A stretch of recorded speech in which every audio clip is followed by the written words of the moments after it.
सोने चांदी की कीमतों में जो हलचल है वो सिर्फ मार्केट का उतार चढ़ाव नहीं, एक छिपी हुई जंग है। तो सवाल ये है, क्या सोने और चांदी के दाम गिरने वाले हैं? इसका जवाब एक ग्लोबल इकोनॉमिक जंग में छुपा है।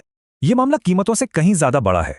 ये दुनिया की दो सबसे बड़ी इकोनॉमी अमेरिका और चीन के बीच की लड़ाई है। चीन चाहता है कि पूरी दुनिया की इकोनॉमी मेटल बैक्ड हो और ये डॉलर के दबदबे को सीधी चुनौती है। चीन की ताकत का राज दुनिया के 90% रेयर अर्थ मेटल्स की प्रोसेसिंग पर इसका एकाधिकार है। और ये दबदबा कीमती धातुओं तक फैला है। दुनिया का 70% सोना, चांदी और तांबा चीन में ही प्रोसेस होता है। तो चीन का ये मूव अमेरिका के लिए इतनी बड़ी प्रॉब्लम क्यों है, चलिए समझते हैं। अमेरिका की पूरी इकोनॉमिक सुपरमेसी बस 3 मजबूत पिलर्स पर टिकी है।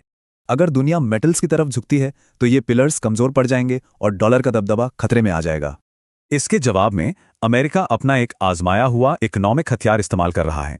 इस हथियार का नाम है मार्जिन हाइक। आसान भाषा में कहें तो ये मार्केट में ट्रेडिंग को महंगा बना देता है। और ये कोई नई चाल नहीं है। 1980 और 2011 में भी इसी से चांदी की कीमतें नीचे लाई गई थीं। और अभी हाल ही में ये इकोनॉमिक लड़ाई और भी तेज हो गई। शिकागो मर्केंटाइल एक्सचेंज ने बहुत तेजी दिखाई। सिर्फ 3 दिनों के अंदर 2 बार मार्जिन बढ़ा दिया गया। इसका असर तुरंत और जबरदस्त हुआ। 29 दिसंबर को सिर्फ 1 घंटे में चांदी के दाम 12 से 15% तक गिर गए।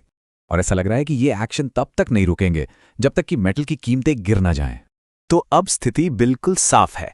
चीन मेटल कंट्रोल का इस्तेमाल कर रहा है और अमेरिका डॉलर को बचाने के लिए फाइनेंशियल टूल्स का।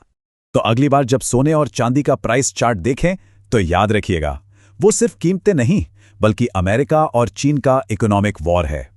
जिसे हम मार्केट की उठापटक समझ रहे हैं, वो असल में एक जंग का मैदान है।